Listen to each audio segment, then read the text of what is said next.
Alrighty, so this video is probably gonna have to be split up into multiple videos because there is a lot for this. So first, describe the characteristics of the filaments within the functional unit of the sarcomere. Describe action potential. Okay, so let's go ahead and start with building a sarcomere. Oh, you're gotta be kidding me. Okay, first I'm gonna talk and then I'll draw. Okay, so we've got this thing called the Z line.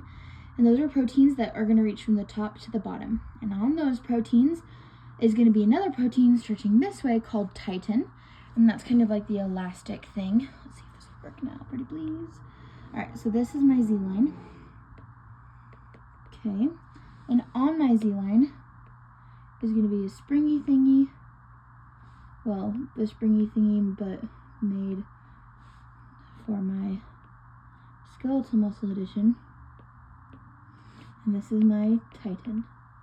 Okay, on that titin is another thing that kind of looks like this. Okay, that's called your myosin. What it actually looks like, wait, let's see if I can draw it. Hang on. Myosin kind of looks like this. Okay, and it's got another head the other way. So that's what myosin looks like, and then it's wrapped around the titin. Okay, then you've got another thing called your F and your G actin. Okay, G actin is the individual bead. Okay, F actin is when it is like a necklace that wraps around that. Okay, so the beads, the individual bead is the G actin, the necklace is the F actin. Okay, then you have other two molecules that are sitting on top of it. Okay, it sits on about, I think, 6 to 8 of the G actin beads. Okay, and this is called your tropomyosin. Okay, and for every tropomyosin, there's another molecule that kind of looks like Mickey Mouse. And this is your troponin. Okay, so you've got your Mickey Mouse, and you've got the I, C, and the T. And the C is specifically for calcium. It's got 4 calcium binding sites, one with high affinity, one with low affinity. This binds to the actin, and this is binding to the tropomyosin. Okay, so now let's talk about, okay, sweet, that's what it looks like. Those are your thick and thin filaments.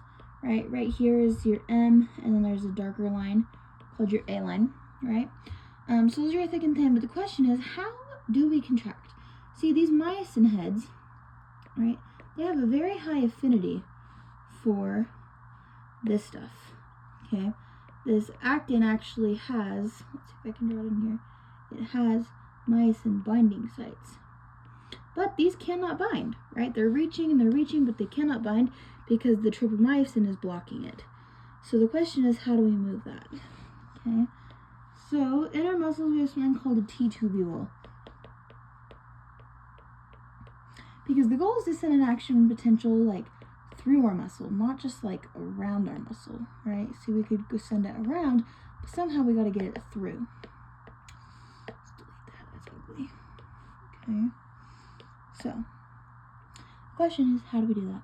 Okay, so in here we have little things. We'll draw it. What color should I do? We've got structures that look like this, and this is our sarcoplasmic reticulum. Sarco is what we say when we're talking about anything involving muscle. Okay, and we have 2 things on it. We've got, I would need to draw this a lot better if I'm going to make this work. Give me a second.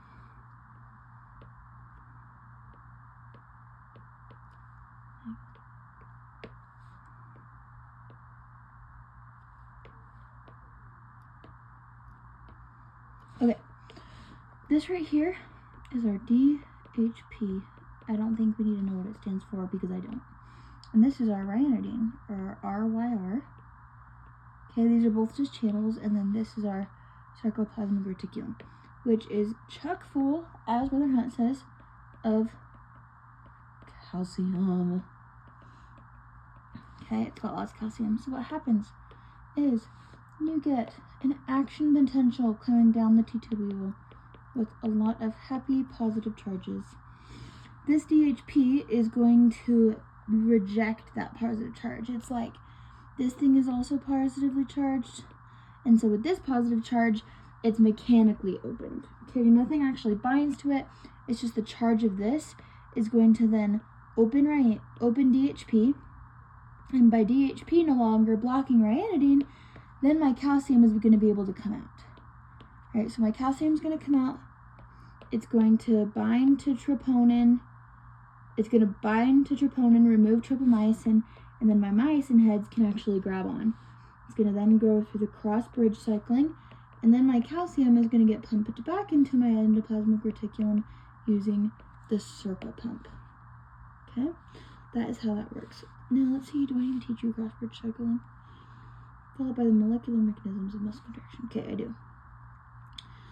Let's talk about cross-bridge cycling.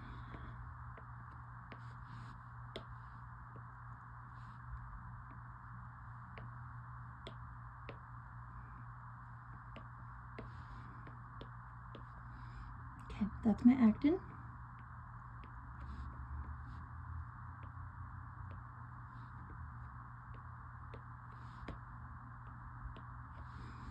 Alright, so this is just, it's unbound. It has ADP. It's got a cute little phosphate on it. Calcium is going to come in, and we're going to attach, right? Because we removed our tropomyosin, so now this can bind.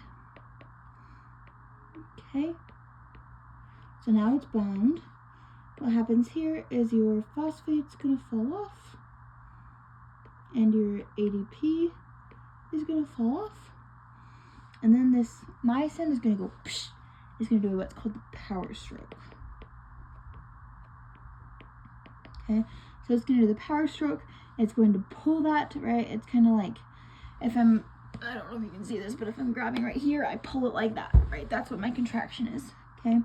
Then my ATP is going to come in, and it's going to bind right here, right? It's unattached, it unbinds, and then it's going to go through hydrolysis, and it's going to kick off that phosphate group, which is going to attach there, and it's going to unattach it.